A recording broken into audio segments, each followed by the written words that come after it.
Corona संकट के दौरान ही एक और बड़ा कदम भी उठाया गया है।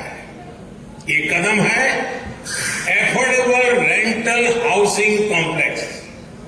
ये योजना, इस योजना का लक्ष्य हमारे वो श्रमिक साथी हैं जो एक राज्य से दूसरे राज्य में या फिर गांव से शहर आते हैं।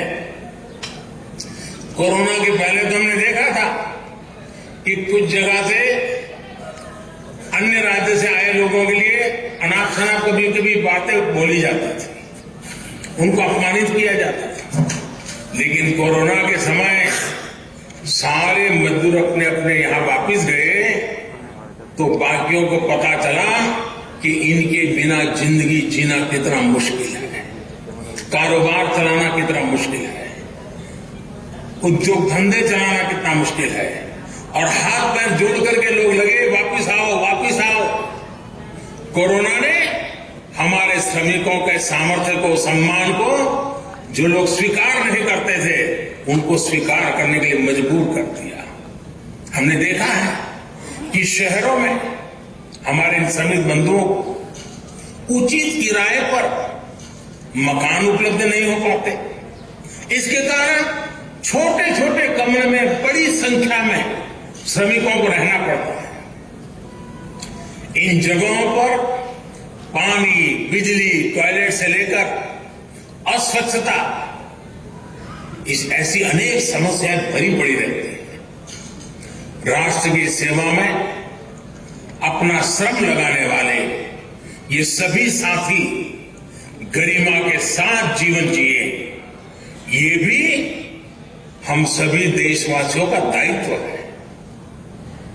इसी सोच के साथ सरकार उद्योगों के साथ और दूसरे निवेशकों के साथ मिलकर उचित किराए वाले घरों का निर्माण करने पर बल दे रही है। कोशिश ये भी है कि आवास उसी इलाके में हो जहां वो काम करते हैं।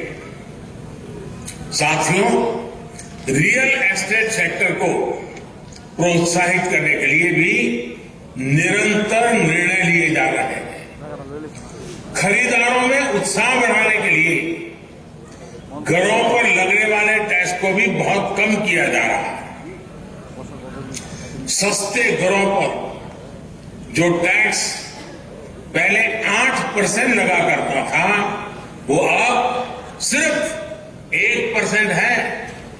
वहीं सामान्य घरों पर लगने वाले 12% टैक्स की जगह अब सिर्फ 5% जीएसटी लिया जा रहा है। सरकार ने इस सेक्टर को इंफ्रास्ट्रक्चर की भी मान्यता दी है ताकि उन्हें सस्ती दरों पर कर्ज मिल सके। साथियों, बीते सालों में जो रिफॉर्म्स किए गए हैं उसमें कंस्ट्रक्शन परमिट को लेकर 3 साल में ही हमारी रैंकिंग 185 से सीधी 27 पर आ पहुंची है। कंस्ट्रक्शन से जुड़ी परमिशन के लिए ऑनलाइन व्यवस्था का विस्तार भी 2000 से ज्यादा शहरों में हो चुका है।